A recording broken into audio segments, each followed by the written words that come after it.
Buenos días, tardes o noches, dependiendo de la hora que estén viendo esta clase. Hoy vamos a hablar sobre el penúltimo tema para ya terminar con criminología y podamos ya concluir con criminología, más que nada, como les había comentado. Y hoy vamos a hablar sobre el tema que se llama malos tratos, que vamos a ver más que nada en este día de hoy. Y con eso concluiremos tanto criminología como todos los temas vistos con la siguiente clase que se va a grabar, ¿ok? Entonces, permítame unos segundos y abro mm, el formato, ¿ok? Ahorita regreso. Les había comentado, vamos a hablar sobre el penúltimo tema que se llama malos tratos. Ay, ay. Que vamos a ver maltrato infantil, su conceptualización, su metodología, su investigación teórica, explicaciones teóricas, prevención y tratamiento del maltrato infantil. Y también vamos a ver sobre maltrato de mujeres o violencia doméstica. Igual lo mismo, conceptualización, metodología, investigaciones teóricas, explicaciones teóricas, prevención y tratamiento del maltratador, ¿ok?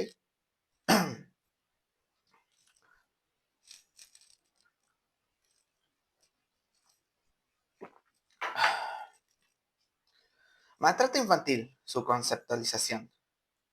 La Organización Mundial de la Salud define el maltrato infantil como cualquier acción de abuso o desatención de la que son objetos los niños y adolescentes menores de 18 años, que perjudique su salud o su desarrollo.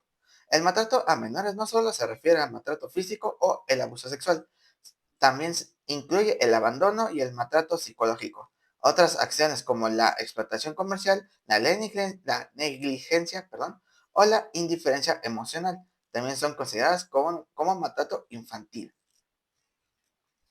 Y aquí vamos a ver los tipos del maltrato, que sería maltrato físico, se da cuando se utiliza la fuerza física para provocar un daño en el menor, perdón, incluye todas las acciones intencionales que causan daño físico en el niño, golpes, quemaduras, arañazos, pinchazos, sacudidas violentas, etc.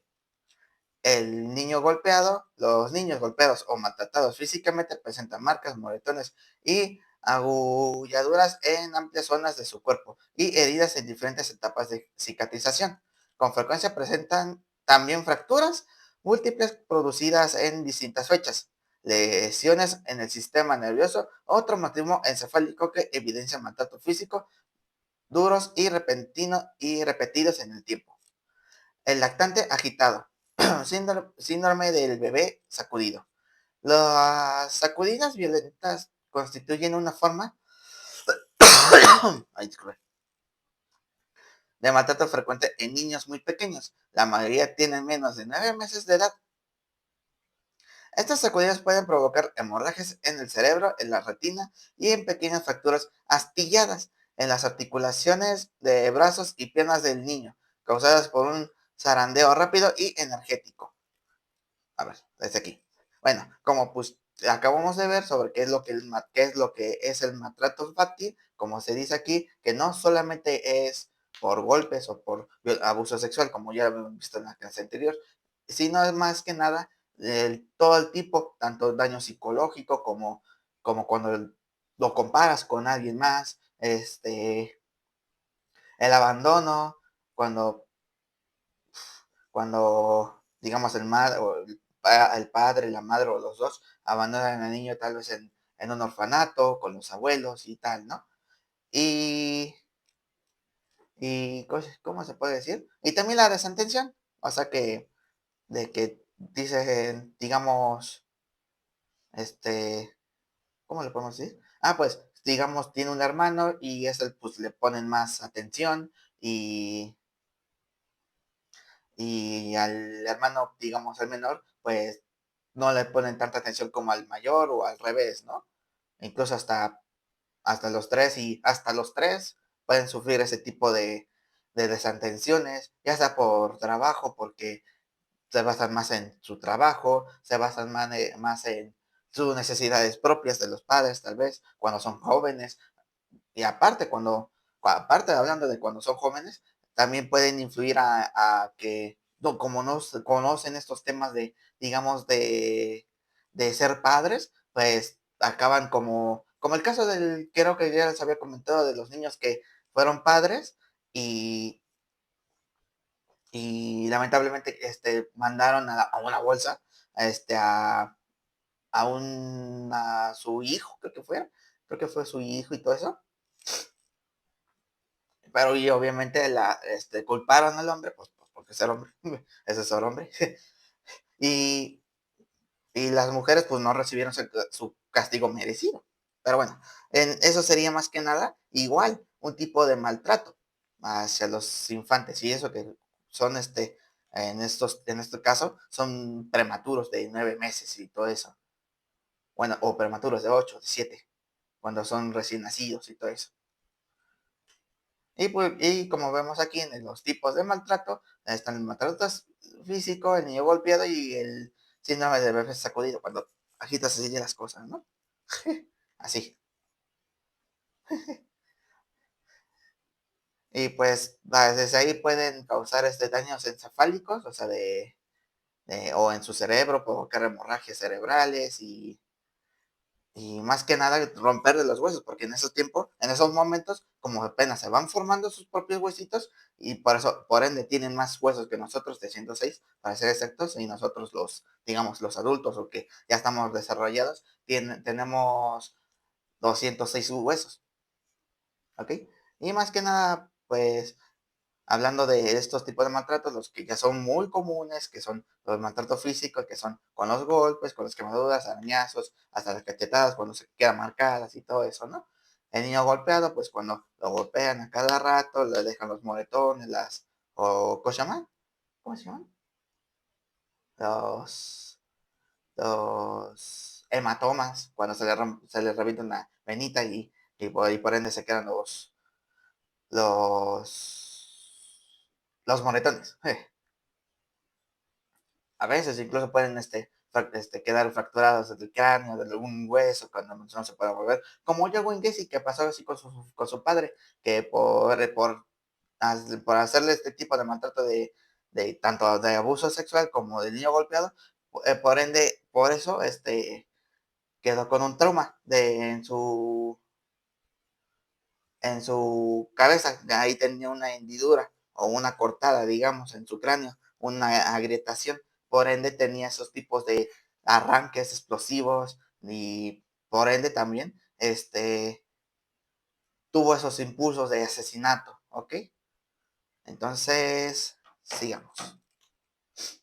Negligencia o abandono. La negligencia sucede cuando el familiar no cuida al menor como corresponde. Es una falta de responsabilidad que lleva a la omisión de los cuidados básicos a los cuidados, perdón, básicos del niño o adolescentes cuyas necesidades fundamentales no están cubiertas.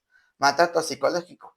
Es un conjunto de conductas y actitudes que se prolongan en el tiempo y que causan mucho daño en el estado anímico y la autoestima de niños o adolescentes. El maltrato psicológico incluye gritos, insultos, indiferencias, desprecio, humillaciones, confinamientos, amenazas o cualquier tipo de hostilidad manifestada en forma verbal. Si este tipo de maltrato sucede en los primeros años de vida del niño, es posible que no desarrolle el apego y en el futuro ese niño o niña se sentirá excluido del ambiente familiar y social. Y obviamente uno de los más comunes que pasan en este tiempo, abuso sexual. El abuso sexual se da cuando un niño o adolescente menor de 18 años mantiene contacto sexual con un adulto o otro menor, cuando no está preparado evolutivamente para hacerlo y cuando esta situación se da en la relación de sometimiento, abuso de poder y autoridad sobre la víctima.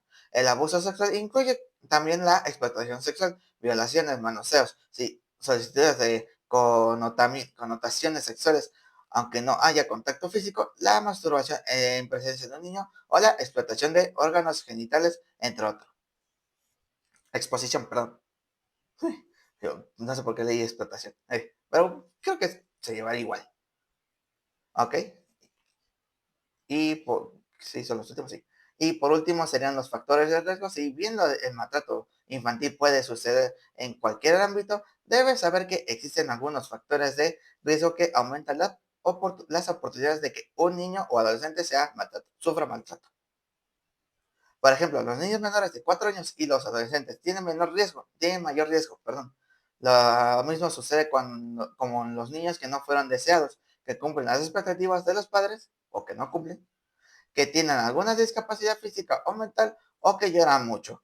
Adultos, adultos tutores que tienen dificultades para establecer vínculo afectivo con sus hijos, que fueron maltratados ellos mismos en su infancia o que tienen expectativas poco realistas en cuanto al desarrollo de sus hijos. Tienen mayor riesgo de ser maltratadores. ¿Ok? Causas del maltrato infantil. Las causas del maltrato infantil son multifactoriales.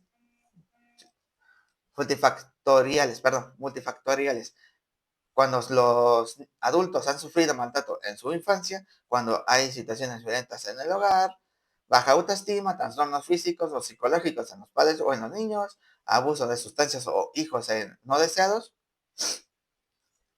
hay más riesgo que los menores sean maltratados.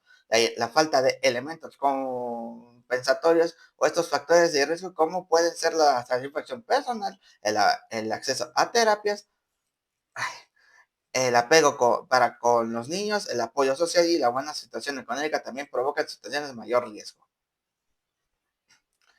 Y pues, ay, y pues, como ya les había mencionado, más que nada en lo psicológico y en el abandono y eso, y en anteriores clases como creo que fue en criminalística y al principio de criminología, que más que nada, gracias a estas negligencias, estos abandonos, estos maltratos psicológicos a veces y en la abuso sexual, a veces los niños, pues digamos, sufren bueno, primero sufren de depresión, de estrés, de ansiedad y de todo eso, hablando de psicología, que no soy nadie para hablar de psicología, pero no es lo que yo he visto, ¿no?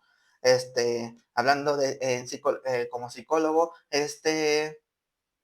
al sufrir todas estas dificultades, todas estas, sí, más que nada dificultades, ya sea por ser abandonados, por ser maltratados psicológicamente, diciéndote, no, es que nunca vas a ser como tu hermano, o que nunca vas a ser nadie para mí, o así, ese tipo de cosas que luego le dicen algunos cuando están, digamos, en un mal momento, o están ¿cómo se llama? Enojados, pero obviamente eso no justifica que se tengan que arreglar o se tengan que, ¿cómo se dice?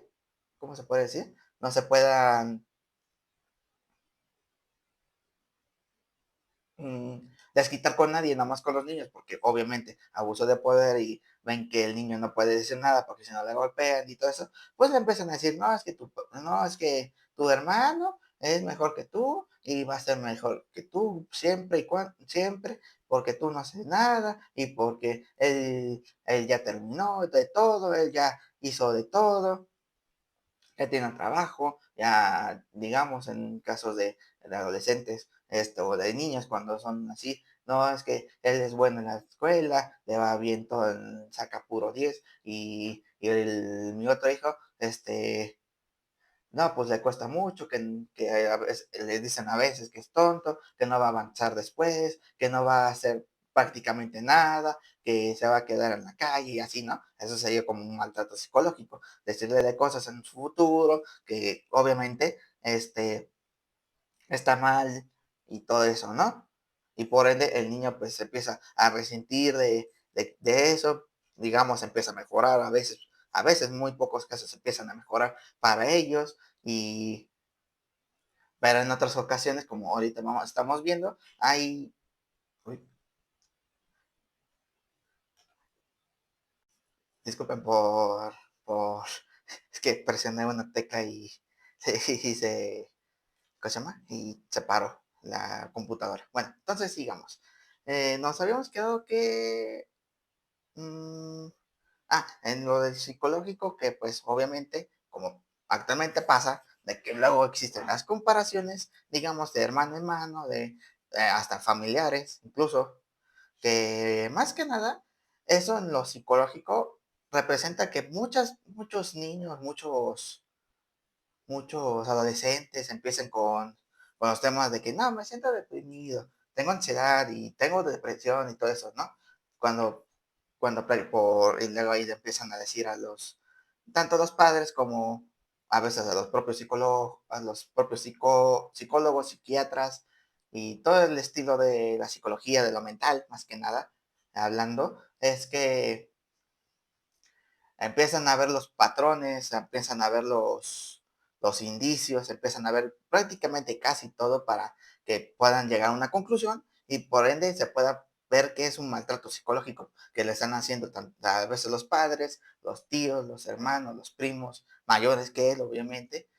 A veces también incluso los niños, ¿cómo se llama? Los menores familiares, ¿ok? Y pues obviamente lo del abuso sexual que ya hemos hablado en la anterior clase, que, que esto es lo que más que nada del tipo ay, ¿cómo se dice?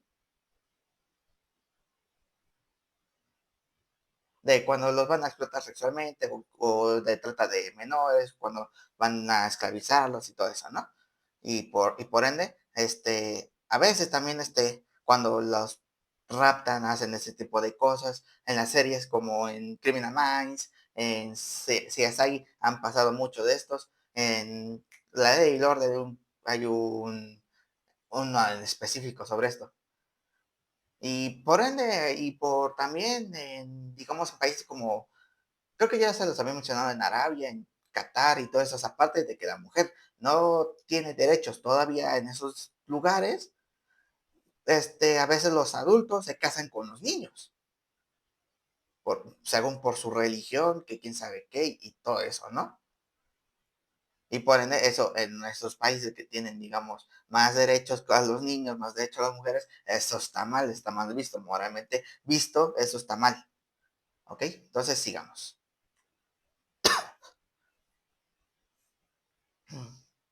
Pues los factores de riesgo que yo también ya les había mencionado, de que tenemos de, digamos, ver desde otro punto de vista,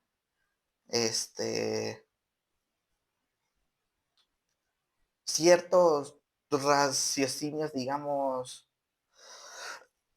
conductas tal vez de los padres, conducta tal vez de los hermanos, dependiendo y tratarlos y mejor dicho, tratarlos de entender tal vez del por qué son así cuando, digamos, maltratan al niño, le pegan a cada rato, le hacen de cosas, más que nada, y al ser tratados mentalmente platicando con terapias y con los psiquiatras, se va a entender más que nada por qué hacen eso, digamos, los padres, porque tal vez ellos también sufrieron a este, maltrato en su infancia, golpes, moretones y todo eso, ¿no? Y por ende lo están replicando con los menores. ¿Por qué? Porque así lo vivieron ellos. Ellos vivieron, digamos, entre los golpes y lo quieren replicar porque para ellos eso es un entendimiento malo de querer a alguien, ¿ok? Creo que sí, me quedé bastante claro esta parte.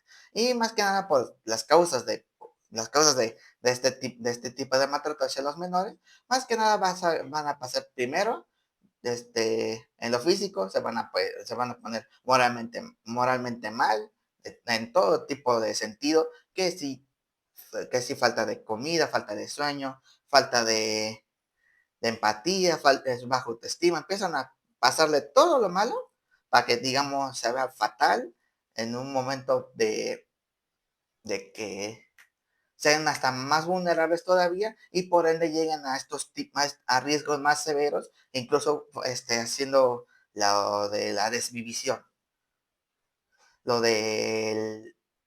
Sí, más que nada. ¿Por qué? Porque ya no quieren sufrir, ya no quieren sentirse mal y ven que todo lo malo le pasa nada más a ellos y por ende llegan a ese punto, ¿no? Y más que nada por eso, a veces es lo que causa el maltrato infantil, que llevan a tantos factores, tantos inicios de violencia, llegan a tantos factores y ven que nadie le ayuda al menor o al adolescente y ven que, digamos, nadie lo ayuda y todo eso, pues por ende sacan el impulso de quererse, pues, desvivir. Es que no puedo decir la palabra, más que nada. no puedo decir la palabra, ¿ok? Y más que nada sería una de las causas, también la causa de que se pueda ver el maltrato y que lleguen a tal, sería más que nada la de la situación económica, a los apoyos luego que están dando los gobiernos a veces, al ver que, digamos, los menores andan en una carretilla de juguete, como le habían dicho en nuestro gobierno, según les van a dar 5,000 pesos por cada niño, ¿no? Para que no sigan en carretillas de juguete, que les van a dar en tantas cosas para el niño, y por ende nacen más niños, pero obviamente por beneficio propio de los padres, porque era la economía, porque no tienen una situación económica bien, y por ende salen más niños, a veces esos niños quedan abandonados porque consiguieron el dinero del menor, y por ende ya no le compran nada a él, nada más para satisfacerse ellos mismos con su propio dinero, del gobierno que da de esos 5,000 pesos. Es un ejemplo, ¿no? Y bueno, entonces sigamos. Déjame tomar tantito agua.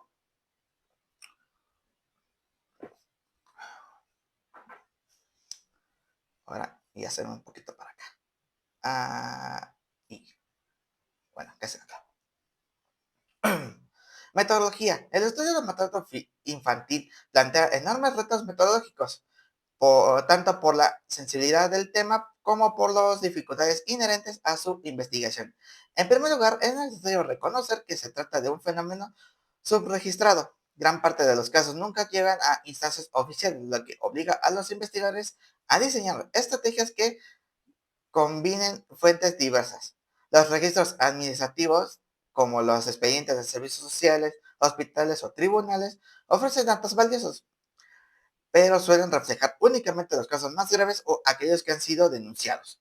Por ello, se complementan con encuestas poblacionales y estudios longitudinales que permiten captar experiencias del abuso en la comunidad, incluso cuando no han sido formalmente reportadas.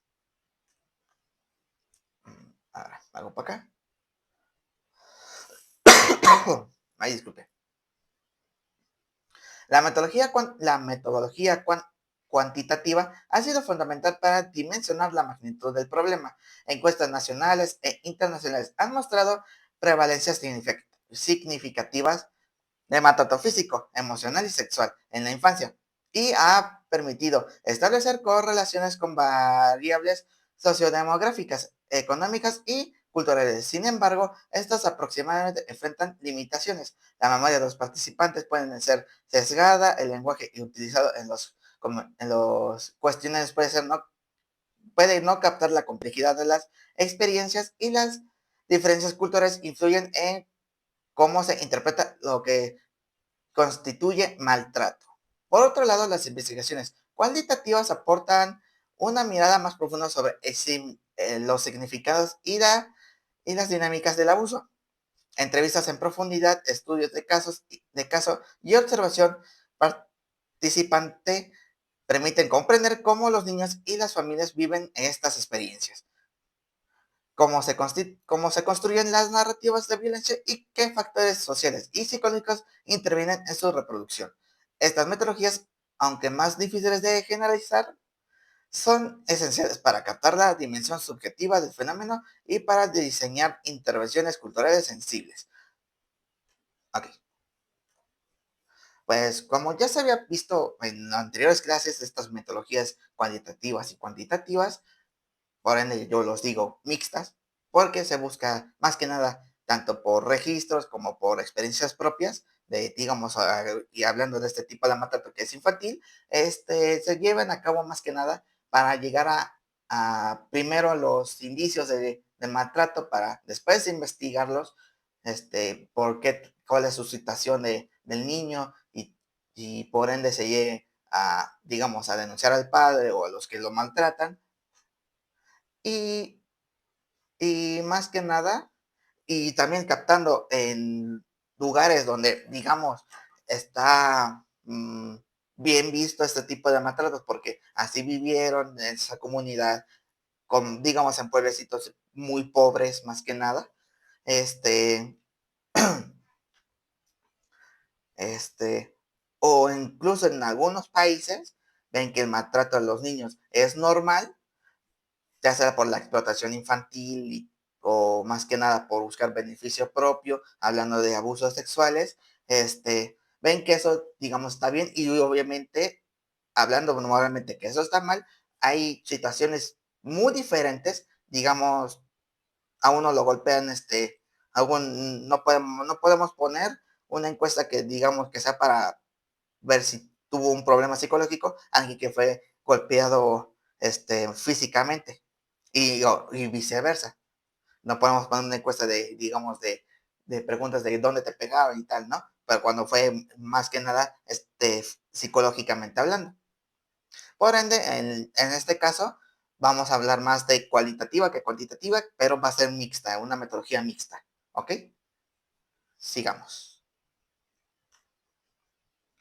La triangulación metodológica se ha convertido en una estrategia clave.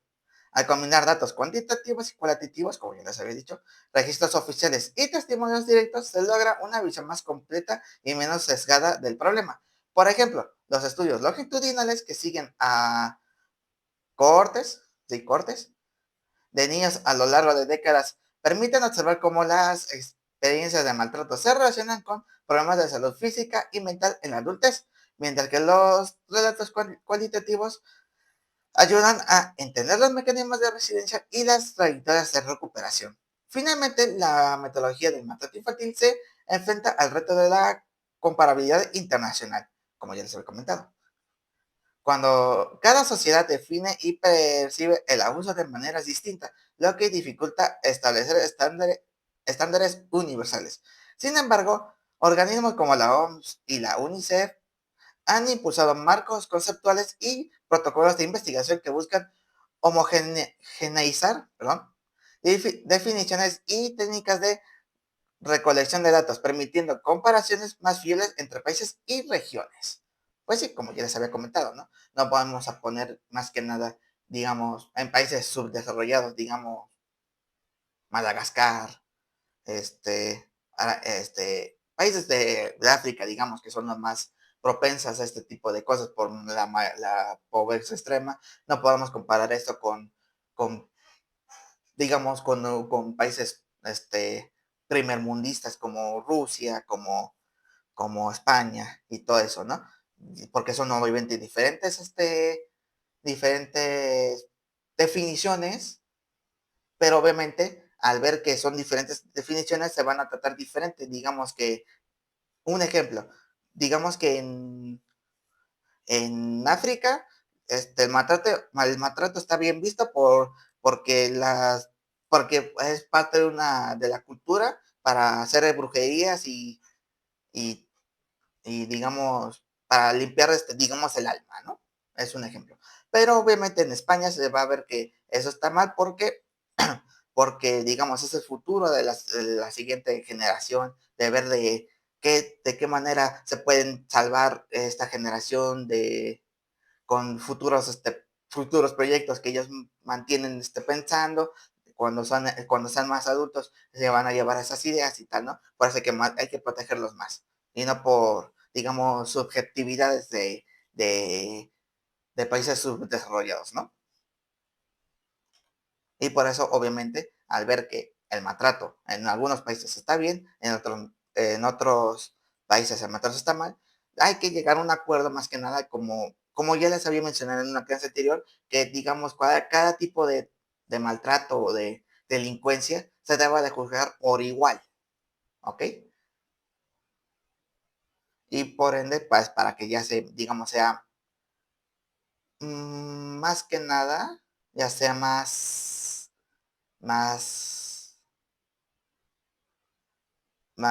¿cómo se llama? Uy, se me fue el nombre. Sea más beneficiosa para los menores que sufren esto, para que que se sientan más seguros, como que para que sea también menos beneficioso para digamos ahora hablando del maltratador infantil. ¿Ok? Entonces, sigamos. Bueno, para abajo. Ahí, ahí, ok. Investigaciones empíricas. Las investigaciones empíricas sobre el maltrato infantil han sido fundamentales para visibilizar la magnitud del problema y para comprender sus consecuencias a corto, mediano y largo plazo. Uno de los hallazgos más consistentes en la literatura es que las experiencias de abuso y negligencia durante la infancia se asocian con una amplia gama de dificultades psicológicas y sociales. Estudios longitudinales han demostrado que los niños que sufren maltrato presentan tasas más elevadas de depresión, ansiedad y trastornos de estrés postraumático, además de un mayor riesgo de desarrollar conductas autodestructivas o de involucrarse a comportamientos delictivos en la adolescencia y adultez. Un ejemplo paradigmático es el Adverse Childhood Experience Study, ASTE Study, para abreviación, realizado en Estados Unidos, que mostró cómo la acumulación de experiencias adversas en la infancia, incluyendo abuso físico, emocional y sexual, así como negligencia y disfunción familiar, se relaciona directamente con problemas de salud física y mental en la vida adulta. Los resultados evidenciaron que quienes habían sufrido múltiples formas de maltrato tenían mayor probabilidad de padecer enfermedades crónicas como diabetes, hipertensión y enfermedades cardiovasculares, además de presentar tasas más altas de consumo problemático de alcohol y drogas. Este estudio marca un antes y un después en la investigación, al demostrar que el maltrato infantil no es solo un problema social o psicológico, sino también un factor de riesgo para la salud pública. Ok, como les mencioné en este momento sobre el estudio que se hizo en Estados Unidos, al ver que, digamos, con todos estos problemas del maltrato, generalizando todo tipo de maltrato infantil, este, pues llegan a, digamos, a ser personas problemáticas para la ciudadanía, como al consumir las drogas o consumir alcohol pueden generalizar asesinatos, pueden generar robos, hurtos, solamente para conseguir eso. ¿Por qué? Porque al ver que, digamos, no se lo enseñaron y más que nada, al ver que ellos, digamos, vivieron lo mismo, quieren que los demás sientan lo mismo que ellos vivieron, ¿no? Y por ende, digamos, al robar, al asesinar y todo eso, su justificación para ellos, los delincuentes de todo eso, va a ser que yo viví esto, yo viví esto, o en un trastorno de estrés postraumático o en un caso de psicología, se trate de que sus voces les decían, no, que hagas esto, ¿por qué? Porque ellos deben sufrir como tú sufriste y tal, ¿no? Hablando en psicología, ¿no? Y por ende llegan estos casos de robo robo a tienditas, a tiendas más grandes, empiezan a vender droga, empiezan a consumirla y por ende llegan a más casos y así. Es como un círculo vicioso, ¿ok? Y por ende, aparte de todo eso, luego su salud se deteriora y por ende llegan a estos casos que es como la diabetes, la hipertensión y enfermedades cardiovasculares. ¿Por qué? Porque tal vez pueden sufrir un golpe fuerte que les causó, ¿no? Digamos, una enfermedad cardiovascular, psicológicamente hablando, le llegó lo de la hipertensión, de que a cada rato está moviéndose, está a cada rato no se puede quedar quieto. La diabetes, pues obviamente sabemos que lo que es la diabetes, de que, digamos, a cada rato se sienta cansado, le duele una parte específica y más que nada, mm, y pues sería eso en sí.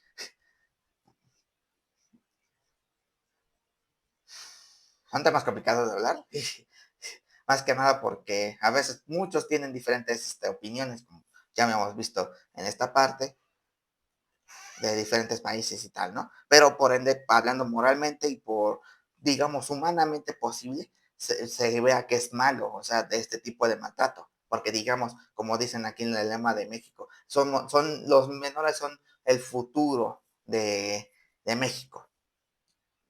No hay que llevar tanto este tipo de abusos o de maltrato infantil. ¿Por qué? Porque se puede meter la baña.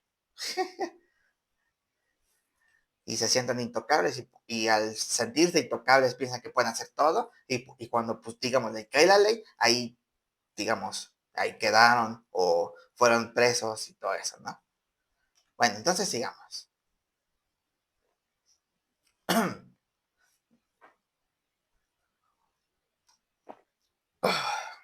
Ahí, se me seca la boca. Déjeme hacerlo para acá. Ahí. En el ámbito educativo, investigaciones empíricas han, han documentado que los niños víctimas de maltrato suelen mostrar un rendimiento escolar inferior, mayores dificultades de concentración y problemas de conducta en el aula. Estos efectos no se limitan al momento inmediato del abuso, sino que pueden prolongarse durante años, afectando las oportunidades de desarrollo académico y profesional. Asimismo, se ha observado que el maltrato interfiere en la capacidad de establecer relaciones sociales saludables, generando patrones de desconfianza, retraimiento o agresividad que complican la integración a la comunidad escolar y a la vida adulta. Sigamos. En síntesis, las investigaciones empíricas han demostrado que el maltrato infantil no es un fenómeno aislado ni de impacto limitado, sino una experiencia que repercute en múltiples dimensiones en la vida de las víctimas. La evidencia acumulada confirma que sus efectos trascienden la infancia y se proyectan hacia la adultez, afectando la salud, la educación, las relaciones sociales y la integración comunitaria. Estos hallazgos refuerzan la urgencia de diseñar estrategias de prevención e intervención basadas en datos científicos capaces de reducir tanto la incidencia como las consecuencias del maltrato. Ok.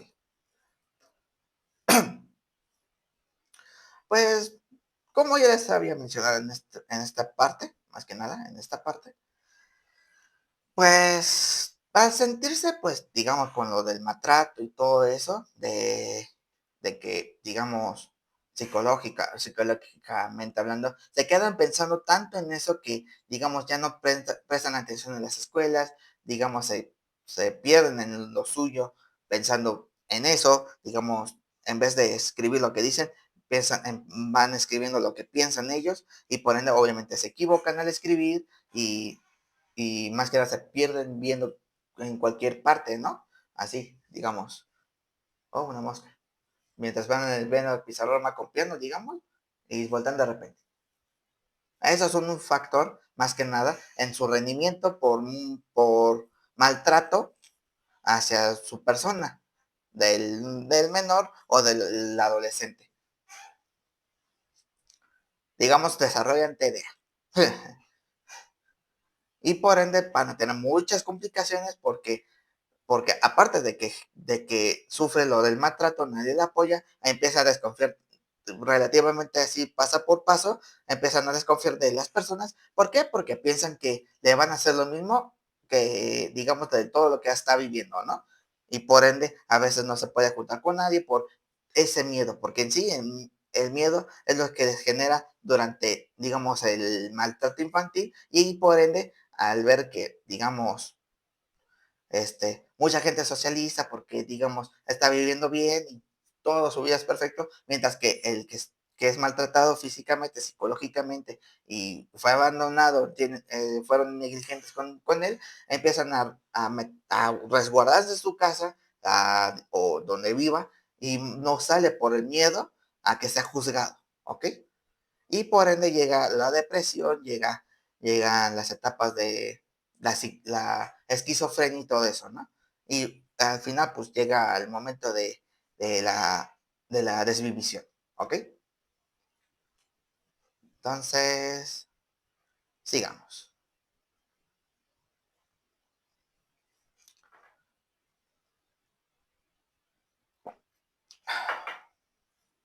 Explicaciones teóricas. Las explicaciones teóricas han buscado dar sentido a un fenómeno complejo que no puede reducirse a una sola causa.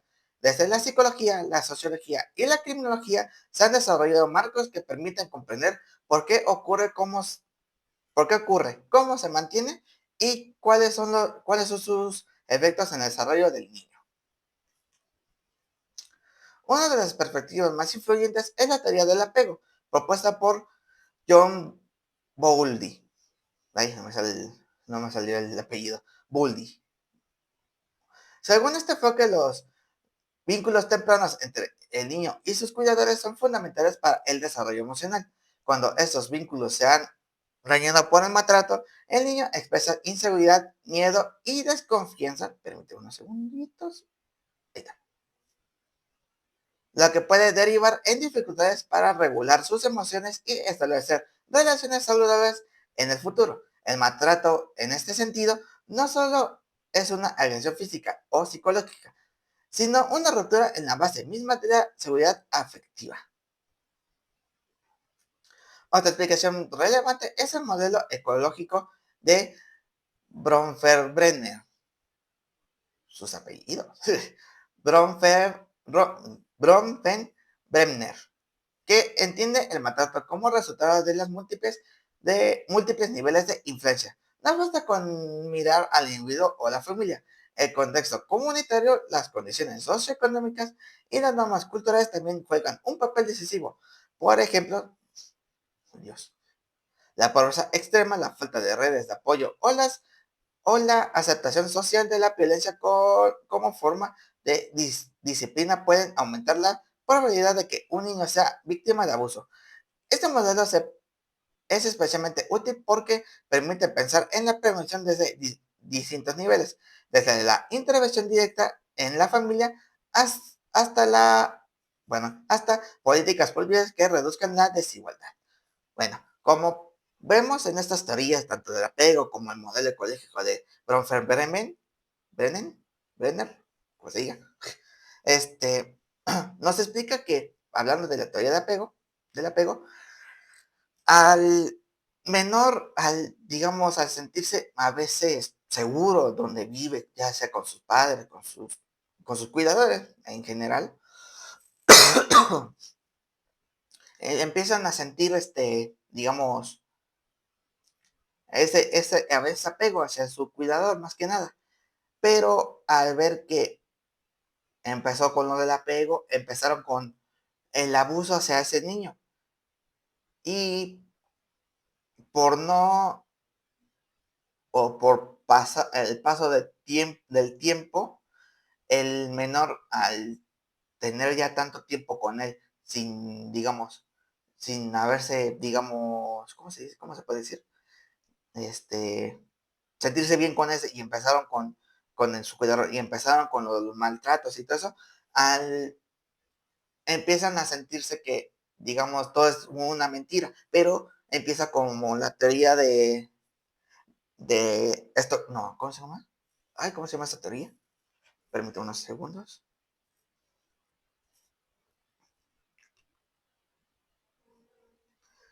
¿Cómo se llama esta teoría?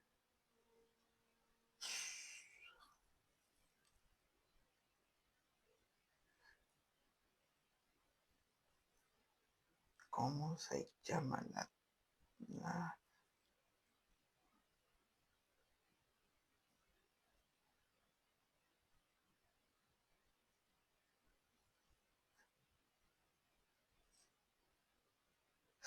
se quedaría como el síndrome de Estocolmo, también podría llegar a este asunto, porque aunque veas que digamos, tu cuidadora empieza, digamos, ahora a abusar de ti, te empieza a pegar y todo eso, tú sientes esa necesidad de que a veces vas a pensar que va a cambiar y todo eso, cuando nunca va a cambiar, igual piensas eso, y por ende te vas a quedar. ¿Por qué? Porque sentiste tanto apego hacia tu cuidador que, digamos, que hasta aguantas los golpes que te provocan, ¿no? Y por ende te llega también ese síndrome de Estocolmo, ¿ok? Y por ende, al sentirse así y junto con la teoría del apego, cuando te, digamos, capturan a tu abusor o a tu maltratador, digamos, te lo quitan, empieza a decir, no, es que lo perdono y empieza igual un círculo vicioso de que me pega, como, como a veces sacan así en imágenes, ¿no? Ponen en medio una persona y dice, me pega, me perdona, lo perdono y feliz otra vez. Y así empieza el círculo vicioso, ¿no? De cada momento, de cada indicio, ¿no? Y por ende, eso sería más que nada con el apego ansioso, también se puede decir, el apego ansioso, como el síndrome de Estocolmo. Y hablando del otro, que es el modelo ecológico de Bronfenbrenner, ¿sí? Al ir por niveles, obviamente no todos los casos son lo mismo, ya sea porque, digamos, el maltrato empezó desde porque no tuvieron dinero, llegaron a mm, pues sí, vamos por niveles, ¿no? Así, que va primero lo de problemas económicos, no son pues, socialmente recibidos y así, ¿no? Sucesivamente. No todos son lo mismo, ¿no? Podrían decir que empiezan por, digamos, la pobreza y, digamos, socialmente, son malos recibidos de esa familia, ¿no? Otros pueden ser malos recién, recibidos y lo último, digamos, son pobres o ese es su último factor, ¿no? O su menos reconocido de que son socialmente o económicamente van mal, ¿no? Y, y más que nada es dependiendo de la persona, dependiendo de la situación y dependiendo de muchos factores, se pueden hacer, digamos, múltiples niveles, ver cuántas personas son los mismos niveles y desde ahí se puede generar tanto políticas públicas, digamos, de que empiezan que los niños salen a sacar su propio dinero porque los mandaron y si no los van a pegar por no sacarle el dinero necesario de, digamos, de su padre o de su cuidador, este, y les empiezan a pegar porque no cumplieron la cuota, ¿no? Y desde ahí empieza a las políticas públicas, digamos, de ayudar a los menores en, digamos, este, ayudar a los menores, primero los de situación de calle y después, obviamente, hablando de maltrato, también puede haber ese factor de que digamos, son personas de la calle, niños de la calle junto con sus familiares y llegan tanto al abuso como el maltrato para conseguir dinero, ¿no? Cuando obviamente los derechos de los niños o el bien común de los menores, es primera educación, una casa y todo eso, ¿no? Y por ende, al no tener nada de eso, al no tener una casa, no tener estudios, empieza con este tipo de conductas, antisociales, asociales y por ende empiezan a delinquir, ¿no? ¿Por qué? Porque, digamos, así le mandaron y para buscar comida y por ende llegan a empezar a hacer así más y más robos hasta el punto de que empiezan a matar para conseguir dinero y por ende ese es uno de los factores más fuertes de esta parte para que, digamos, a cada rato sufre maltrato y llegan a replicarlo con gente. Digamos, igual en las escuelas. Por eso luego existen los bullies. Y por ende existe el tema del bullying. ¿Por qué? Porque el maltratador de la escuela puede ver factores de que lo maltratan en la casa o no le dan sus cuidados necesarios y más que nada llegan digamos, a recriminarlo con otras personas, ¿no? A revictimizarse.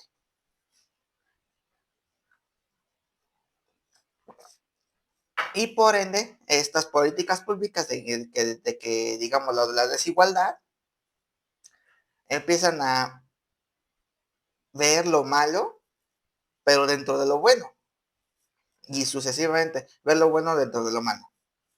Y así se pueda, digamos, bajar la incidencia, la reincidencia hasta a las, a los centros de rehabilitación, a las cárceles y a los penitenciarios. ¿Ok? Entonces, sigamos.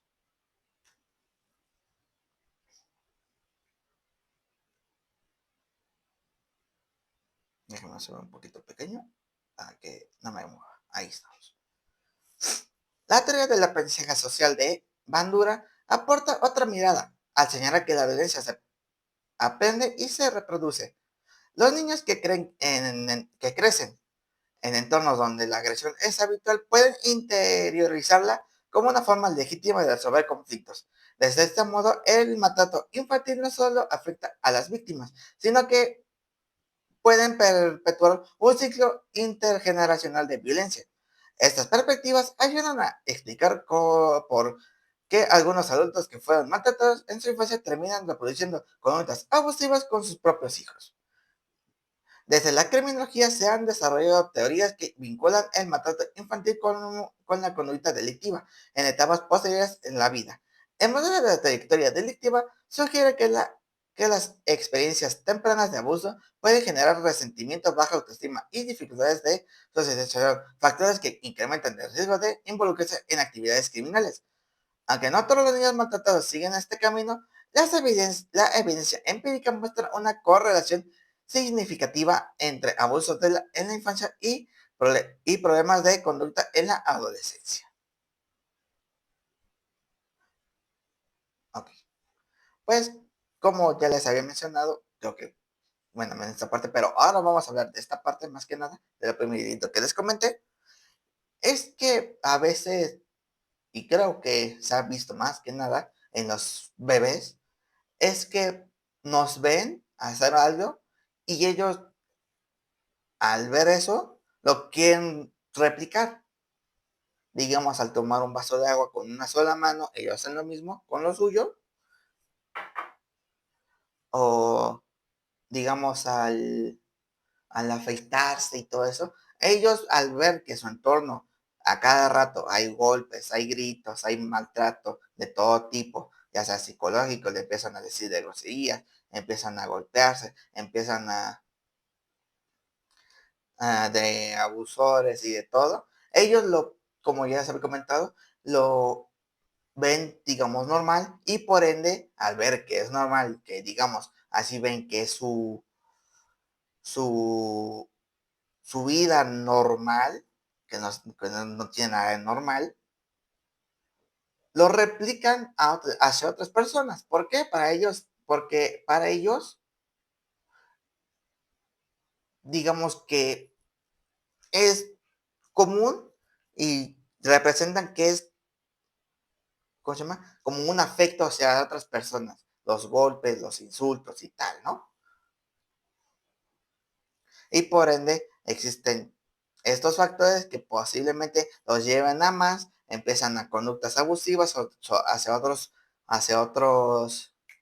otras personas desconocidas, conocidas, hasta incluso los familiares, y digamos cuando lleguen adultos lo van a replicar con sus hijos y así sucesivamente cada generación, hablando de este tipo de niño que fue abusado y actualmente pues digamos es adulto y lo replica con sus hijos. ¿Por qué? Porque así vivió eso. Y por ende, más que nada, digamos, el que sufrió solamente gritos y tal, lo recrimin, digamos, lo,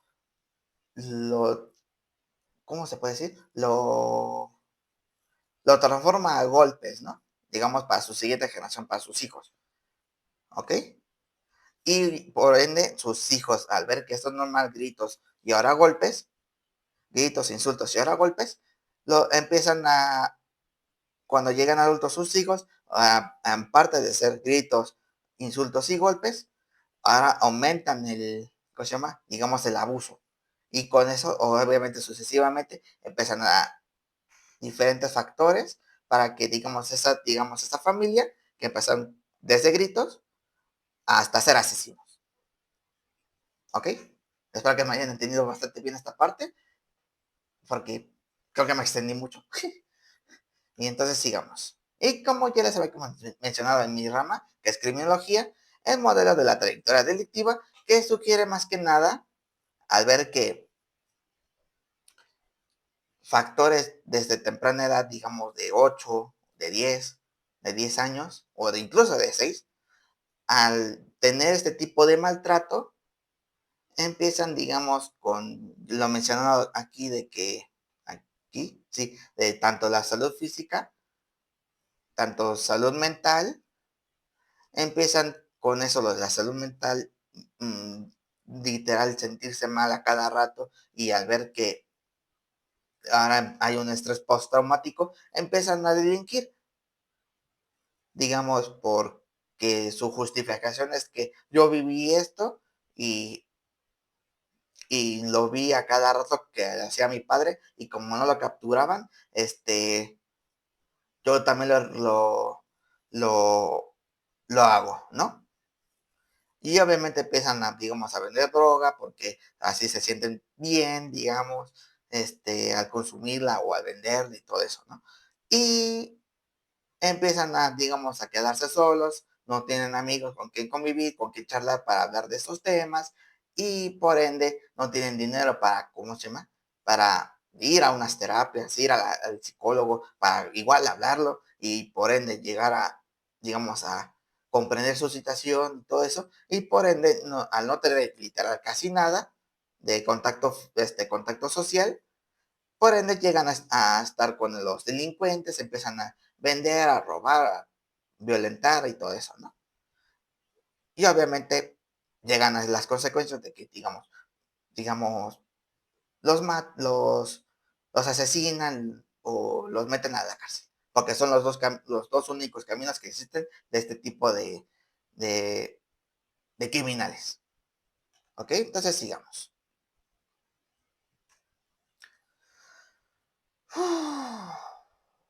Ok.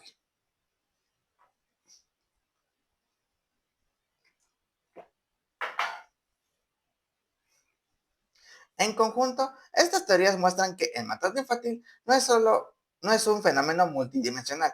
No puede entenderse únicamente desde la perspectiva individual ni familiar, sino como resultado de la interacción entre factores emocionales, sociales, culturales y biológicos. Para la enseñanza, este apartado es clave porque permite a los estudiantes comprender que las explicaciones no son excluyentes, sino complementarias, y que solo a través de una mirada interdisciplinaria se pueden captar la complejidad del problema. Pues como ya le había mencionado, ¿no? De que son diferentes factores. No existe una relación como tal, porque digamos, los dos sufrieron un golpe o maltrato físico, pero uno fue más leve porque no hay moretones, o hay pequeños moretones y otro está lleno de moretones. Y por ende se van a fijar tanto más en el que está lleno de moretones, menos en el que, digamos, no tienen moretones o tienen muy pocos. Y ahí empieza otro círculo vicioso, ¿no? Y pues más que nada, sería esta parte, para que me hayan entendido, más que nada. Y entonces sigamos. Prevención. La prevención del maltrato infantil constituye uno de los mayores desafíos para las políticas sociales y educativas, ya que implica actuar antes de que el daño ocurra, o al menos reducir su impacto en las trayectorias de vida de los niños. A diferencia del tratamiento que se centra en reparar las consecuencias del abuso, la prevención busca modificar las condiciones que lo generan, anticipar los riesgos y fortalecer los factores de protección. En primer lugar, la prevención debe entenderse como un proceso multinivel. En el nivel más amplio, las campañas de sensibilización social cumplen un papel fundamental.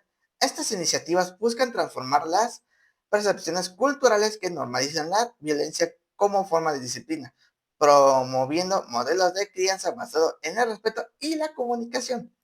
La evidencia empírica muestra que cuando las comunicaciones reciben información clara sobre los efectos del maltrato, aumentan la disposición a denunciar y disminuye la tolerancia hacia prácticas abusivas. Pues sí, como actualmente hay digamos, lo de las leyes que protegen a los menores, la ley de protección del menor o al bien común del menor, ahora resulta que antes, digamos, en los 90s, 80s, inicio de los 2000, al pegarle, al maltratar a un menor, ya sea que hizo mal o no hace las cosas bien y así, ¿no? Empiezan a decirle, ¿no? Este, los golpean diciéndole, es que así vas a aprender, es que no tenías que hacer eso, y así, ¿no? Empiezan con los golpes, el maltrato infantil, y justifican eso como le estoy enseñando a que haga bien las cosas. Y ahora, con estas nuevas leyes que se generaron para proteger al menor, ahora, digamos, si le tocas un pelo, te puede denunciar. Como pasó en un episodio de La Rosa de Guadalupe, y yo me quedé muy picado o me quedé muy enojado con ese episodio. El niño salía cada rato de fiesta, y le quitaba a su madre, le quitaba a su padre, porque le decía, es que ustedes son mis padres y me tienen que dar el dinero porque me tienen que cuidar, ¿no? Y por ende la madre, pues, con el sentido de la madre, pues lo protege, le dice que aunque no está bien, pues te voy a dar el dinero, el padre le daba el dinero, pero le decía sus consecuencias y al ver que ya no le daban dinero al niño, los denunció porque no lo cuidaba, no lo cuidaba, ¿no? Y al quitarle el dinero que tenía guardado sus padres por el tratamiento de su madre, casi se fallece su madre, hasta que al verla en la cama y a ver las consecuencias de sus acciones, por fin comprendió que sus acciones eran malas y pues al final pues cambió, ¿no? Cuando más o menos se tiene que hacer así. ¿De qué? ¿A qué me refiero? A que no hay que no hay que ver no hay que normalizar la violencia, sino que hay que platicarlo. Aunque a veces el niño se pasa de la raya y a veces sí es necesario uno que otro golpe, un que otro coscorrón, este,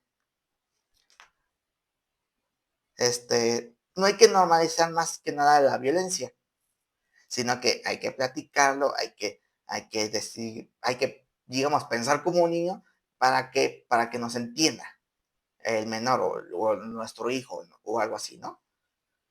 ¿Por qué es así? ¿Por qué, por qué nos grita o así, no? Más que nada. Más que nada cuando son, digamos, adolescentes, es cuando sus hormonas se les altera y empiezan a, digamos, a ser violentos, así por de la nada, empiezan a gritar, empiezan a decir cosas y cambian sus perspectivas, más que nada porque apenas van experimentando, apenas van, digamos, creciendo, apenas saben qué es lo que es la vida, cuando, digamos, llegan a la adultez, digamos, 30, inicio de los 18 años, cuando van a la universidad o saliendo de la universidad, empiezan a ver lo que es la vida y así sucesivamente van aprendiendo más a cada rato, a cada rato, a cada rato, que ya no van a estar digamos, los papás para, digamos, apoyarlos económicamente, que debes de buscarte tu propia vida y por ende no van a, y por ende, al ver que en este tipo de maltratos, de que porque también es un maltrato. Consentir a los niños es un tipo de maltrato. Bueno, para mi punto de vista, al consentirlos tanto,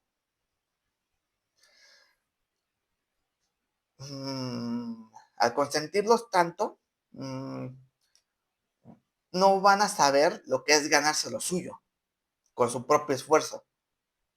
Por ende, no van a saber lo que es literal, lo que los padres lo que sufrieron para conseguirle su peluche, su juguete o algo así, ¿no? Porque digamos, un ejemplo que vi hace tiempo es que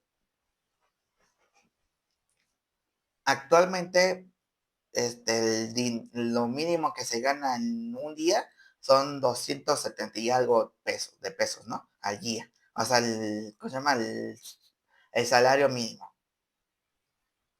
Y al final, pues digamos, al mes son, digamos, ay, soy malo para las matemáticas. Pongamos de que son 270 al día, ¿no? Por 30 días, 30 días, son 8,100 pesos, ¿no? Al mes, lo mínimo que se gana. Pero te pagan a la quincena, digamos, la mitad y después a la siguiente quincena te pagan la otra mitad, o a la semana te pagan una cuarta parte de todo eso para que se haga al mes los 8,100 pesos. Pero al conseguir tanto a su hijo porque quiso eso, digamos, quería una consola de videojuego, ¿no? este, y al consentirlo con eso, empieza a pedirte más, a pedirte más, a pedirte más, y cuando digas, ya no puedo, ahí empiezan los insultos de, porque no, pues es que tú me debes de dar más porque soy tu hijo y tal, ¿no? Ese es un tipo de maltrato tanto hacia el mayor como hacia el menor, porque porque digamos, no se sabe ciencia cierta cómo tratar en sí con un menor, porque nadie está preparado para este tipo de situaciones, nadie está preparado para el futuro y nadie está, digamos, mentalmente acorde a lo que va a pasar en el futuro. Nadie sabe qué va a pasar, digamos, en el futuro, porque el futuro es un misterio. Y por ende, este tipo de maltrato de consentirlo tanto, el menor no sabrá qué es conseguir lo propio suyo, porque va a esperar a cada rato que su padre le dé, que su padre le dé, que su padre le dé, digamos, cada día, cada semana, cada mes. Y por ende, al no saber qué es conseguir lo suyo, no va a pensar lo que es, lo que tarda en conseguir su padre el dinero, lo que tarda en, digamos, este, qué tanto esfuerzo tomó para ese dinero. No piensa que a las 7 de la mañana se va, a trabajar y regresa a las 7 de la noche, una jornada de 12 horas. No sabe lo que es eso hasta que lo empieza a vivir. Digamos, tal vez en la adolescencia, cuando se salió y reprobó y fue expulsada por tantas conductas malas, ¿no? Y por ende, al no saber lo que es la vida, empieza a recriminar tanto al gobierno o a las instituciones, empieza digamos, a violentarse el propio porque no le dan nada hasta que se lo gane, ¿ok? Es lo que quería llegar a que me entendiera. Y por ende, yo siento que es un tipo de maltrato al consentirlos, a darle todo lo que ellos quieran. Por, porque, y es lo que yo siempre digo, ¿quieres o necesitas? Si lo quieres, no lo voy a comprar, porque nomás lo quieres por un momento. Pero si lo necesitas, me tienes que dar la, la razón de por qué lo necesitas. Digamos, quieres una consola. Dicen, mano, cómprame una consola. ¿Lo quieres o lo necesitas? Me dicen, lo quiero. Entonces no. ¿Lo necesitas? Me dicen, no, pues no. Pues va, no te lo compro. Igual. ¿Lo necesitas? Sí, me dice que sí. No, sí. ¿Por qué? No, no sé. Tampoco se lo compra. Digamos, necesito una computadora. ¿La quieres? No. ¿La necesitas? Sí. ¿Por qué? Porque sí puedo hacer mis trabajos, así tal, ¿no? Y por ende, al darme una razón específica y al darme y al momento de decir, lo necesito para sus cosas así de la escuela y así, en ese momento se va a pensar, obviamente se va a pensar, va a saber si tiene ese dinero suficiente para comprarlo y si lo tienes y no te afecta, tú lo compras. ¿Por qué? Porque lo necesitaba para la escuela. Y así, digamos, no soy consciente porque en sí no lo quería para eso, o pensar que no lo quería para eso y nada más lo quería para jugar. Obviamente tú vas a pensar, tú vas a sentirte mal porque, digamos, fue un consentimiento o propio tu confianza. Y por ende, así va a empezar a cada rato, a mentirte, a decirte, no, es que lo necesito por la escuela y así, ¿no? O dame 1,000 pesos porque necesito para la escuela cuando se va a tomar.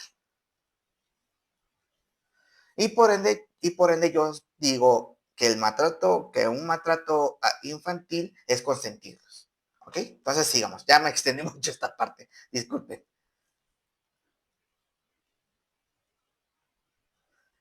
En el ámbito familiar, los programas de apoyo a la parentalidad han demostrado ser altamente efectivos. Intervenciones como las visitas domiciliarias realizadas por profesionales en la salud o del trabajo social permiten identificar situaciones de riesgo en etapas tempranas y ofrecer orientación a los padres sobre el cuidado infantil. Cuando son, digamos, menores de 17 años y apenas van pensando qué es Cochema, que es la vida, como ya se mencionó, la regulación emocional y la resolución pacífica de conflictos.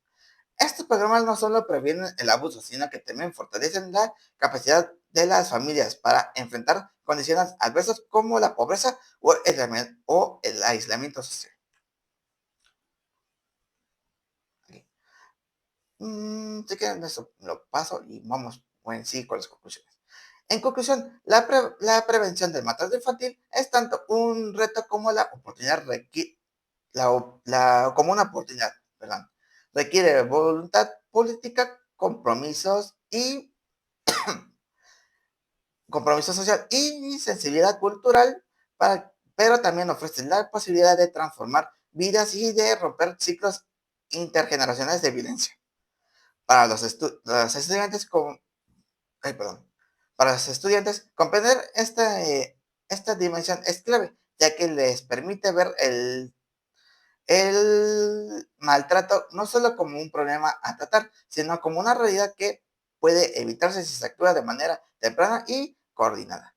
Lo voy a dejar así unos segunditos para que lo vean, así lo lean ustedes. Unos segunditos, unos 10 segundos. En lo que tomo agua.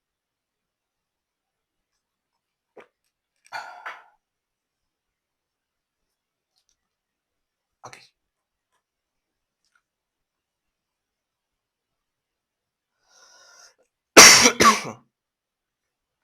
Ok. Sigamos. Tratamiento del maltrato infantil. El tratamiento de los niños que han sufrido maltrato es un proceso complejo que requiere una intervención integral capaz de atender tanto las secuelas emocionales y psicológicas como las necesidades sociales y educativas. No se trata únicamente de curar las heridas visibles, sino de reconstruir la confianza, la seguridad y las posibilidades de desarrollo que el abuso ha puesto en riesgo. Tirándolo para abajo y acá. En el plano clínico, la psicología ha desarrollado diversas estrategias terapéuticas. Una de las más utilizadas es la terapia cognitivo-conductual, enfocada en el trauma, que ayuda a los niños a identificar y modificar pensamientos distorsionados derivados de la experiencia de abuso. Al mismo tiempo que le proporciona herramientas para manejar la ansiedad y los recursos intrusivos. Y los recuerdos intrusivos, perdón. En los casos de niños pequeños, la terapia de juego resulta especialmente valiosa, ya que permite expresar emociones y experiencias a través de actividades simbólicas, facilitando la elaboración del trauma sin necesidad de verbalizarlo directamente.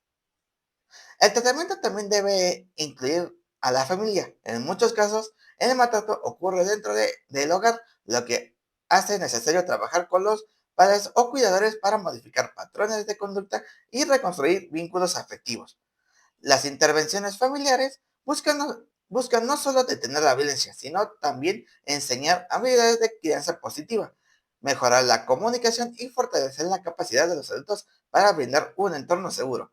Cuando el niño puede permanecer en su familia de origen, los programas de acogida o adopción deben garantizar que el nuevo entorno sea estable y protector, evitando la repetición de experiencias traumáticas. Pues, como se puede ver aquí en los tratamientos, en el tratamiento más que nada del maltratado infantil, es que más que nada basamos tanto en lo psicológico, porque se queda eso para siempre, no se puede quitar, no se puede olvidar, pero más que nada se debe de quedar en lo psicológico para que digamos sea nada más solo un recuerdo y que vea desde que eso, desde el comienzo del maltrato, empezó a crecer voluntariamente pasando, digamos, sus pasan dejando página eso y vio cómo creció después de eso. Digamos, creció para bien, ya tiene un estudio fuerte, ya tiene tales cosas que él solito consiguió después de su maltrato, digamos, de sus padres y todo eso. Al alejarse de eso, en un cierto aspecto, alejarse de todo eso del maltrato, vio cómo creció y por ende se va a sentir bien. ¿Por qué? Porque lo consiguió por su propio esfuerzo. Y por ende, digamos, se pueda sentir bien para él mismo. Y pues hablando ahora sí de la familia, más que nada con la gente de que empezó con el tipo de maltrato, se pueda más que nada recurrir a los igual a los tratamientos psicológicos y psiquiátricos, de primero ver por qué son así ellos, del por qué empezaron a violentar, empezaron a discutir de los niños, empezaron a violentar a los niños, a maltratarlos, a pegarle cada rato, a, a despreciarlo emocionalmente, a literal cualquier tipo de maltrato, para que empiecen a, mejor dicho, a ver las consecuencias de tal, de qué consecuencias puede tener su hijo en ese momento, hablando de adolescentes que apenas van empezando, digamos de 17, 18 años, digamos de 20, igual, que todavía no tienen los recursos suficientes y posiblemente lleguen igual a un trastorno, a la depresión por no conseguir lo suficiente para su hijo, para que se sintiera bien y todo eso, ¿no? Desde bebés, porque de 0 a 3 años se debe de proteger bastante el bebé. Y por no tener esa facilidad de todo eso, empiezan a pensar en votarlo, pensar que fue un error y todo eso, ¿no? Es lo que trata los tratamientos, tanto psicológicos como se ve aquí los de actividad y todo eso, es lo que trata de ver, de que las consecuencias de que pueden causar todo eso y más que nada al recriminarle eso, a recriminarle que está haciendo mal y al ver que el padre está haciendo mal, va a empezar a reflexionar y va a empezar a que trate de mejorar para tal, aunque no tenga los suficientes recursos, esté en pobreza extrema, pero busque la manera de cambiar para bien, ¿ok? Entonces, sigamos. Uy, aquí arriba, mejor. Es más, hasta me hago grande. Pues sí, es lo grande. Ahí está.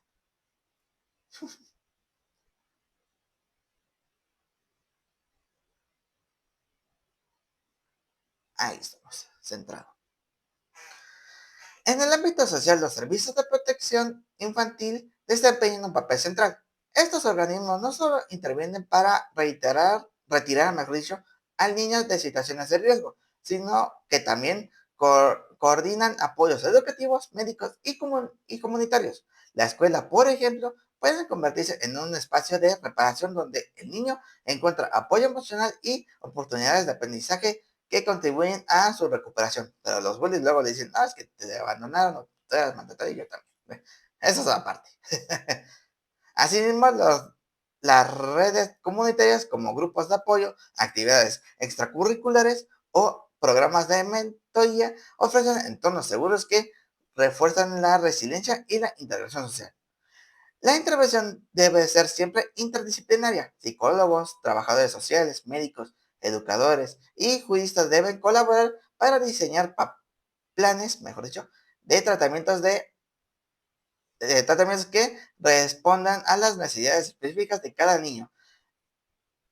Estas- esta coordinación es esencial porque el maltrato infantil afecta múltiples dimensiones de la vida, la salud física, el bienestar emocional, el rendimiento escolar y la capacidad de relaciones con los demás.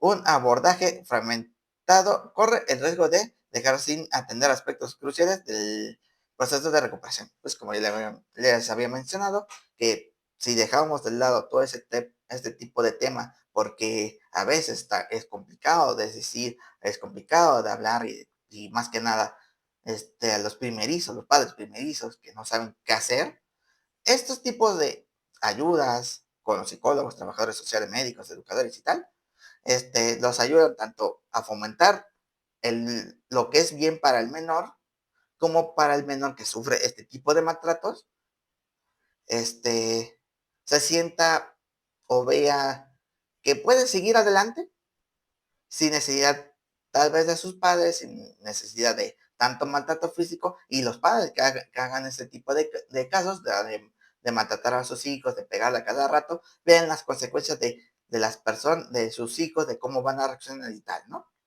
Y por ende, digamos, pasen lo peor, entren digamos, entren en residencia y se metan a las cárceles a cada rato, pues por un asesinato, por robos, por hurtos y tal, ¿no? Y obviamente todos en este momento van a pensar en diferente, van a pensar diferente, ¿ok? Entonces, digamos, en conclusión, el tratamiento del maltrato infantil es un proceso largo y delicado que exige sensibilidad, rigor profesional y compromiso social. Se me fue el aire. No basta con intervenir en la crisis inmediata. Es necesario acompañar al niño en su camino hacia la recuperación, asegurando que pueda reconstruir un sentido de seguridad y confianza en sí mismo y en los demás. Para los estudiantes, comprender esta dimensión es clave, pues les muestra que las respuestas al maltrato no termina en la denuncia, sino que continúa en un proceso de reparación y fortalecimiento que pueden transformar vidas. ¿Ok? Como yo les había mencionado en todo esto, ¿no? Ahí se copió la imagen. Bueno, entonces sigamos, porque todavía queda un poquito de tiempo. Déjame subir para abajo. Ya sí, porque me confundí no le quité. ¿Sí le puse? Ah, no la puse. Perdón, me confundí de imagen. Bueno, empecemos. Uy, esto me tapa. Aquí mismo. Maltrato de mujer, maltrato de mujer o violencia doméstica, que también es lo mismo. El maltrato hacia la mujer, también conocido como violencia doméstica o violencia de género en el ámbito familiar, se entiende hoy como un fenómeno complejo que trasciende lo privado y se inscribe en dinámicas sociales más amplias. No se trata únicamente de agresiones físicas, sino de un patrón sistemático de conductas que buscan ejes de control, dominio y sometimiento sobre la mujer. Estas conductas pueden manifestarse en múltiples formas. Violencia psicológica, que incluye humillaciones, amenazas y aislamientos. Violencia económica, que restringe el acceso a recursos y genera dependencia. Violencia sexual, que implica coerción o imposición en la intimidad. Y violencia simbólica, que se refleja en la desvalorización constante y en la producción de estereotipos de género. Los machistas. O a veces también existen las, las ¿cómo se dice? Feminista, no, bueno, igual las mujeres que maltratan a la mujer, porque en sí, no solamente los hombres, que son los casos más obvios, sino que también las mujeres son las que igual pueden maltratar a las mujeres, como en casos ¿cómo se llama? De las marchas que empiezan a pegar a las mujeres porque salen con su marido o con su familiar y no los meten porque hay un hombre en una marcha mujer y por ende ahí se habla también de violencia o de maltrato hacia la mujer y por ende de violencia doméstica. Y hablando de este tema, más que nada, al ver lo que es el maltrato hacia las mujeres, podemos ver más que nada con todo lo que todo lo que lleva el maltrato, todo lo que lleva a, digamos, las formas de violencia hacia las mujeres que actualmente está pasando en el país, en todos los lugares donde, digamos, violentan a la mujer, donde todavía ni siquiera puede votar, Qatar. A ver, eso di. Este, al verse tan, digamos, tan tan lastimadas, tan violentadas psicológica, por golpes y todo, como vimos con los menores, llegan estos casos de, digamos, de lo que pasa en las marchas del 8M, lo que pasa de manifestaciones y todo. ¿Por qué? Porque actualmente ya todo debe estar, digamos, disculpen, conforme a la ley para que, digamos, no sufran este tipo de casos y por ende no lleguen a más casos, digamos, a las niñas, que a veces también pasa, a los, ay, disculpe, Ay, me pica la cabeza. Ahí está, disculpe. Y más que nada en este tipo de casos de maltrato hacia mujer o la violencia doméstica, ya lo bueno, y aparte lo bueno, que ahora hay leyes que protegen tanto a la mujer como al hombre, como la igualdad de género, que todos deben ser tratados como igual en, ¿cómo se llama? En casos de los derechos y todo eso, ¿no? Y por ende, ahí, disculpen, ahí.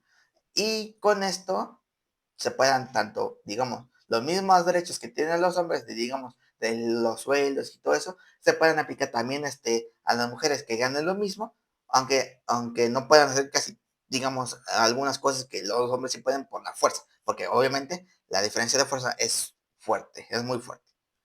¿Ok? Entonces sigamos.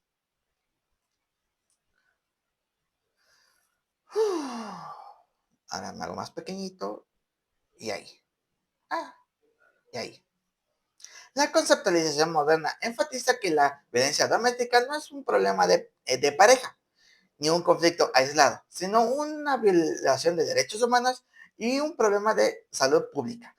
Se reconoce que está vinculada a estructuras sociales que legitiman la desigualdad de género y que perpetúan la idea de que los hombres tienen derecho a controlar a las mujeres. Por ello, organismos internacionales como la ONU y la OMS han insistido en que la violencia doméstica debe abordarse desde una perspectiva integral que considere tanto las dinámicas individuales como los factores culturales, económicos y legales que las sostienen. Un aspecto clave de la conceptualización es que es el ciclo de violencia descrito por Leonard Walker. Este ciclo se compone de tres fases: acumulación de tensión, expansión lenta y la reconciliación o luna de miel. La repetición de estas fases genera confusión en la víctima, que pueden llegar a normalizar la violencia o a mantener las esperanzas de que el agresor cambiará. Este ciclo explica por qué muchas mujeres permanecen en relaciones abusivas durante largos periodos, incluso cuando reconocen el daño que sufren. Aquí, pues, por lo que damos a entender, más que nada es cuando, digamos, acá son las de relaciones tóxicas, como se dicen actualmente. De que, es que me pega, no, a cada rato nos dejamos, decimos de que ya ahí le paremos, pero hay casos de que el hombre o la mujer,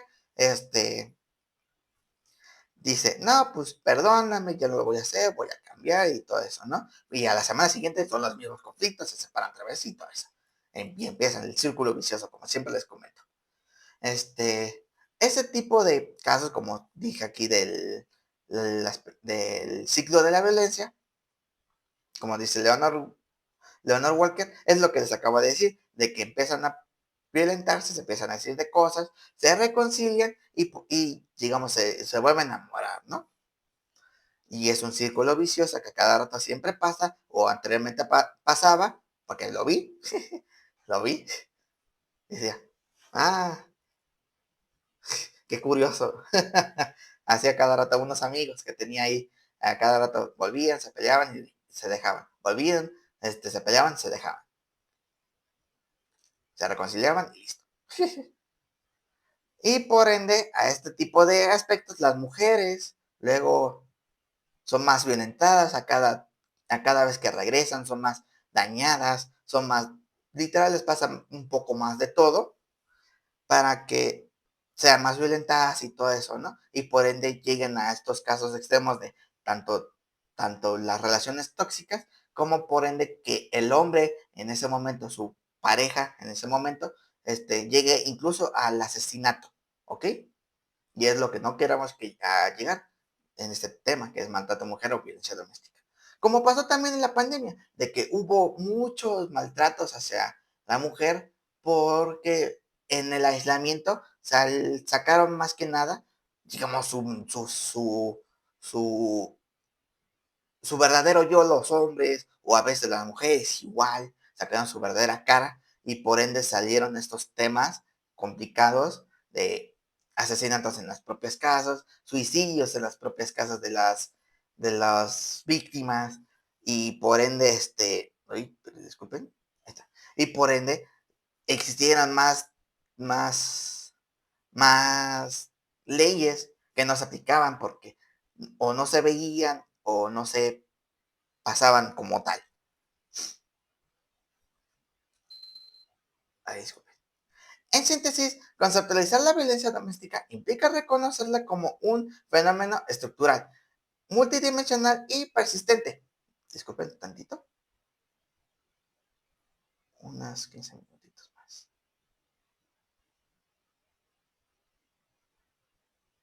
Ahí, unos 15 minutitos más. Vamos a seguir. Sí, 15 minutos más. En síntesis, conceptualizar la violencia doméstica implica reconocerla como un fenómeno estructural, multidimensional y persistente que no se puede ser reducido a un problema privado. Es una forma de violencia que afecta a la integridad física, emocional y social de la mujer y que requiere ser visibilizada y abordada como una prioridad en la agenda pública. Sigamos. Pues como les había comentado de todo eso, ¿no?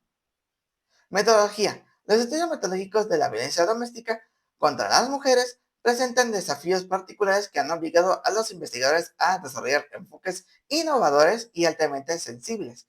Uno de los principales problemas es el subregistro. Muchas mujeres no denuncian las agresiones por miedo a represalias, dependencias económicas, presión social o desconfianza de las instituciones.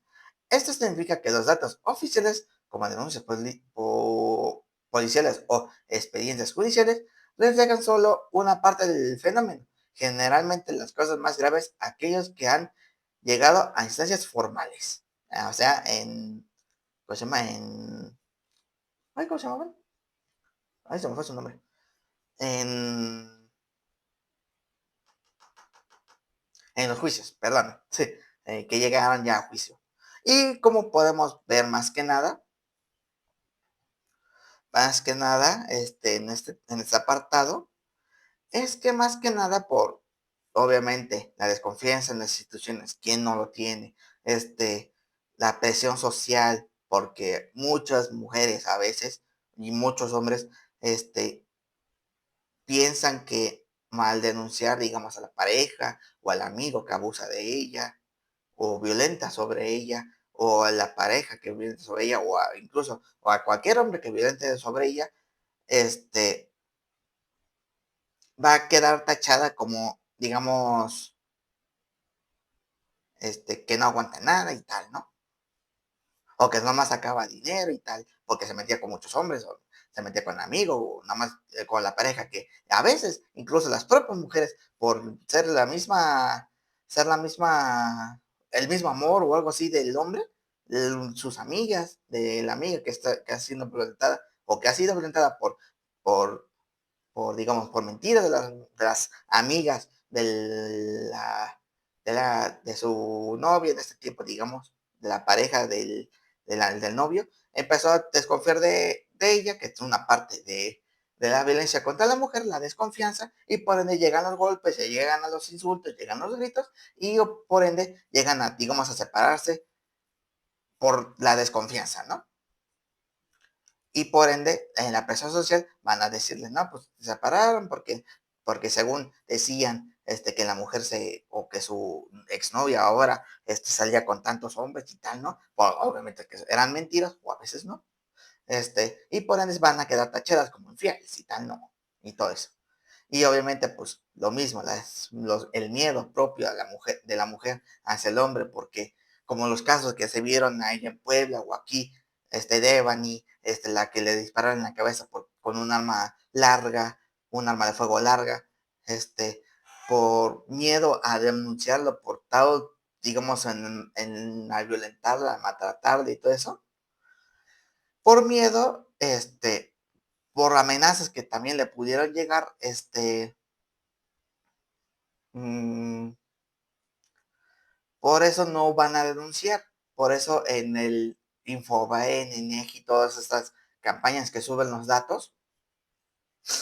Y en un caso que yo vi de, ¿cómo se llama? Bueno, no un caso, sino que esto fue como les había comentado de mi investigación sobre los vehículos robados. Hicieron una investigación sobre la violencia hacia la mujer. O sea, lo que estamos viendo actualmente.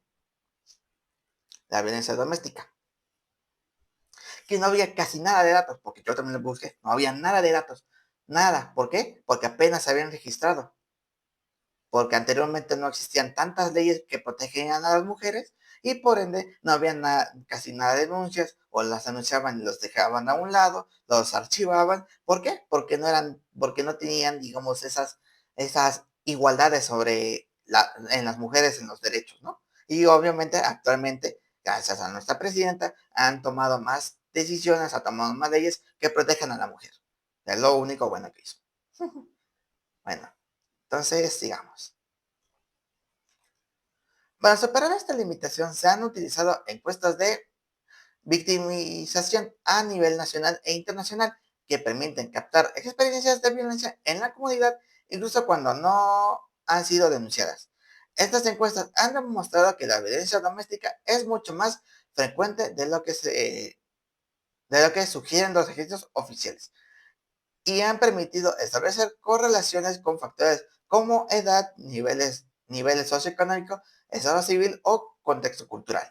Sin embargo, enfrentan retos metodológicos importantes: la disposición de las mujeres a revelar experiencias traumáticas, la influencia de la memoria y la interpretación subjetiva de los que constituyen violencia. Los estudios cualitativos han sido igualmente fundamentales a través de entrevistas en profundidad, grupos focales y narrativas de vida. Se han podido comprender cómo las mujeres experimentan la violencia, qué estrategias utilizan para resistirlas y cuáles son las barreras que enfrentan para salir de una relación abusiva. Esos enfoques aportan una mirada más rica y contextualizada, aunque su capacidad de generación es limitada. Porque, digamos, hablando ahora sí de casos igual que se han visto de las ladies, que empiezan a mentirle a las personas o a los judiciales en esos momentos que empiezan a mentir desde que abusaron, digamos, de ellas, y por ende, al tener un poco más de derechos por ser mujer, les creen más, y por ende hay casos de que gente que está en las cárceles, en los centros penitenciarios y en los centros de rehabilitación, que no hacían ese tipo de casos, nomás porque son mujeres, la han creído, y eso está mal, eso está muy mal. La han creído a la mujer que fueron violentadas por ese tipo, aunque ni las conocían, nomás porque se sentían amenazadas, que con esta nueva ley que ojalá no se promulgue, que la mujer, si se siente violentada, nada más con la vista, se sienta, digamos, mal, o se sienta amenazada por nomás mirarla, empiece a matar a las personas que la han visto, y no les hagan nada. Ojalá no se promulgue eso. ¿Por qué? Porque ahí hablaría más de los derechos humanos, y por ende, se violentan tanto esos derechos como se podría decir que genera odio, y va a generar más odio hacia las mujeres, y por ende va a haber más asesinatos hacia las mujeres. ¿Por qué? Para que no se sientan, para que no se sientan amenazados por esa novela, ¿ok? Y obviamente hay que mejor regular esa ley para que, digamos, haya más seguridad a la mujer ya mientras haga y todo eso, porque obviamente su cuerpo, su decisión, y por ende que lleguen a esos tipos de amenazas o por abuso, por maltrato y todo ese tipo de cosas que a veces le llegan a las mujeres, o le llegan a casi todas las mujeres, se regule a tal punto de que no lleguen al asesinato, sino que lleguen a